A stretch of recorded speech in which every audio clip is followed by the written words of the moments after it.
여러분 안녕하십니까. 흑종 부동산 연구소 2입니다.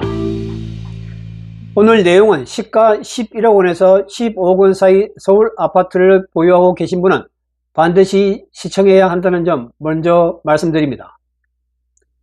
정부의 11호 주택시장 안정화 대책 시행 이후 수도권 아파트에서 15억 원 키맞추기 현상이 확산되고 있습니다. 고가 아파트 규제가 강화되면서 최대 6억 원까지 대출이 가능한 15억 원 이하 구간으로 수요가 쏠리고 있기 때문입니다. 특히 11억에서 15억 원 이하 아파트 가격이 급등하는 양상을 보이고 있습니다. 15억 원이 심리적인 마지노선이 된 이유가 뭘까요? 이번 대책으로 15억 원 초과 주택의 대출 한도가 크게 줄었죠. 15억 초과 25억 이하는 4억, 25억 초과는 2억 원까지만 가능합니다. 반면 11억에서 15억 원 이하 아파트는 감소폭이 상대적으로 작습니다. 우리은행 남혀구 부동산 연구위원회의 분석에 따르면 11억에서 15억 원 이하 아파트의 주택담보대출 평균 감소액은 약 8천만원, 25억 원 초과 아파트는 4억 원 이상 줄어드는 것으로 나타났습니다. 즉 15억 원 이하 구간은 대출 여력 방어선 역할을 하며 규제 부담이 상대적으로 덜합니다. 13억 원 아파트의 경우 LTV 40%를 적용해도 5억 2천만 원 대출이 가능합니다.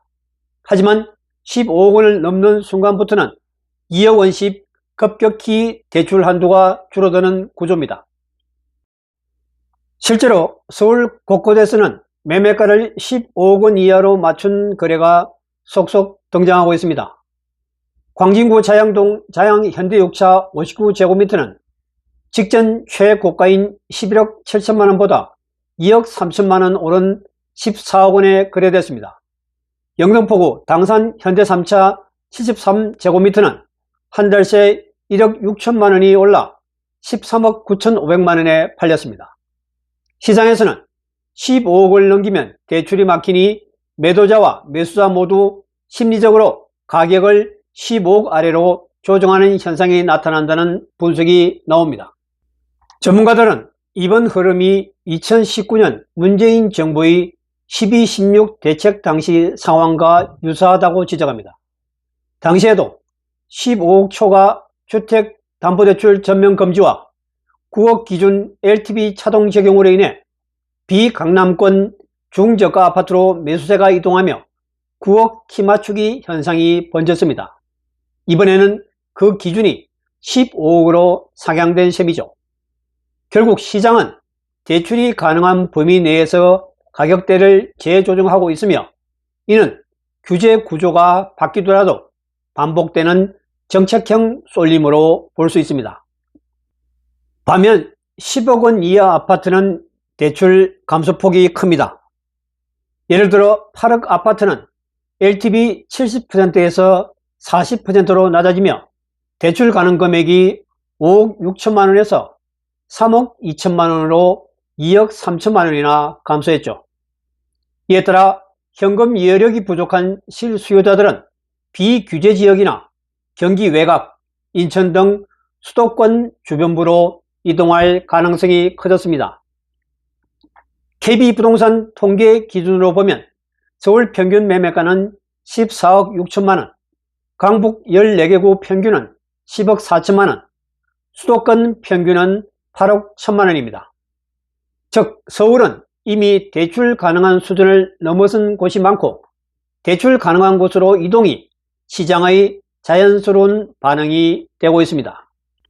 남여구 연구원은 11억에서 15억 구간은 대출 감소폭이 작아 실수요 유입이 이어질 것이라며 이로 인해 15억 원대 키맞추기 현상은 더 심화될 가능성이 있다고 전망했습니다. 결국 이번 대책은 고가 아파트는 거래가 위축됐지만 상대적으로 11억에서 15억 아파트에 수요가 집중되고 있습니다. 또 10억 이하 아파트는 외곽 이동이라는 3단계 이동 구조를 만들어냈습니다. 정부 규제는 언제나 선 긋기에서 시작됩니다. 하지만 시장은 그 선을 피해서 움직여왔죠. 이번에도 마찬가지입니다. 15억이라는 숫자가 시장을 움직이는 새로운 기준점이 됐습니다. 대출 한도가 줄어든 게 아니라 그 한도 안에서 새로운 수요 중심축이 형성되는 중입니다. 서울 지역의 11억에서 15억 원 이하 아파트의 몸값이 치솟고 있습니다. 내용이 도움이 되셨다면 구독과 좋아요 부탁드립니다. 감사합니다.